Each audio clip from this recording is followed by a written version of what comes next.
ఓం నమో భగవతే వాసుదేవాయ. కార్తీక పురాణం 23వ రోజు పారాయణం. పురంజయుని మోక్షం. ఏ అంత్రి మునీంద్ర, విష్ణు కృప వలన విజయుడైన పురంజయుడు ఆ తర్వాత ఏం చేశాడో వివరించు అని అగస్త్యుడు కోరడంతో అత్రి ఇలా చెప్పసాగాడు.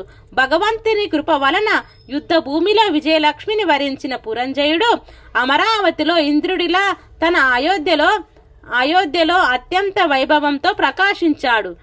గతంలోని దృష్ట భావాలను వదిలిపెట్టి సత్యశోచ పాలనం, నిత్య ధర్మాచరణం, దానశీలత, యజ్ఞయాగాది నిర్వహణలు మొదలైనవి చేస్తూ ప్రతి సంవత్సరం కార్తీక వ్రత ఆచరణం వల్ల విగత కర్మక్షుడై విశుద్ధుడై అరిషడ్వర్గాన్ని జయించి పరమ వైష్ణవుడు అయ్యి ఏ దేశాలలో ఏ క్షేత్రాలలో తీర్థాలలో విష్ణువునే అన్ని విధాలుగా పూజించటం వలన తన జన్మ తరిస్తుందా అనే తపనతో ఉండేవాడు.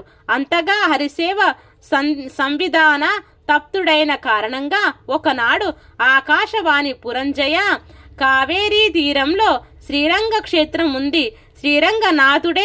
శ్రీరంగనాథుడనే పేరున అక్కడ వెలిసి ఉన్న విష్ణువును కార్తీక మాసంలో అర్చించి జనన మరణాల నుంచి కడతేరమని ప్రబోధించడంతో రాజ్యపాలన మంత్రులకు అప్పగించి తగినంత చతురంగ బలంతో అనేక తీర్థక్షేత్రాలను దర్శిస్తూ అక్కడక్కడ యోగ్య విధిగా శ్రీహరిని అర్చిస్తూ కావేరీలో ఉన్న భూలోక వైకుంఠం శ్రీరంగాన్ని చేరుకుని కార్తీక మాసం అంతా కావేరీ నదిలో స్నానాదులను, శ్రీరంగంలో రంగనాథ సేవలను చేస్తూ ప్రతి క్షణము కూడా కృష్ణ, గోవింద, వాసుదేవ, శ్రీరంగనాథ అని హరినే స్మరిస్తూ జప, దాన మొదలైన విద్యుక్త ధర్మలనన్నిటినీ నిర్వర్తించి కార్తీక మాసం వ్రతం పూర్తి చేసుకుని తిరిగి అయోధ్య చేరుకున్నాడు.